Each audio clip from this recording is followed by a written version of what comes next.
రాష్ట్ర ప్రభుత్వ ఉద్యోగుల బదిలీకి రంగం సిద్ధమైంది. ఈ నెలాఖరులోగా బదిలీల ప్రక్రియ పూర్తి చేయాలని ప్రభుత్వం నిర్ణయించింది. బదిలీల తేదీలు, మార్గదర్శకాలపై బుధవారం జీవో వెలువడే అవకాశం ఉంది. ఈసారి కొన్ని ఎంపిక చేసిన ప్రభుత్వ విభాగాల్లోనే బదిలీలు ఉంటాయి.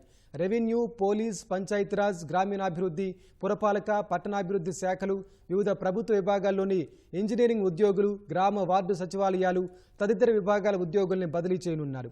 ఉపాధ్యాయులు, వైద్యుల వంటి రోజువారీ పరిపాలన వ్యవహారాలతో సంబంధం లేని విభాగాల ఉద్యోగులకు బదిలీలు ఉండవు. ఇప్పటి వరకు అందిన సమాచారం మేరకు 2024 జూలై 31కి ఒకే చోట 5 ఏళ్ల సర్వీస్ పూర్తి చేసుకున్న ఉద్యోగుల్ని తప్పనిసరిగా బదిలీ చేస్తారు. ఒకే చోట 5 ఏళ్ల సర్వీస్ పూర్తి కాని ఉద్యోగులను పరిపాలనా పరమైన అవసరాలు, వ్యక్తిగత విజ్ఞప్తుల మేరకు బదిలీ చేస్తారు. ఒక ఉద్యోగి ఒక కేంద్రంలో ఎప్పటి నుంచి పనిచేస్తున్నారన్నది లెక్కించేందుకు వివిధ కేడర్లలో అక్కడ పనిచేసిన మొత్తం కాలాన్ని పరిగణలోకి తీసుకుంటారు.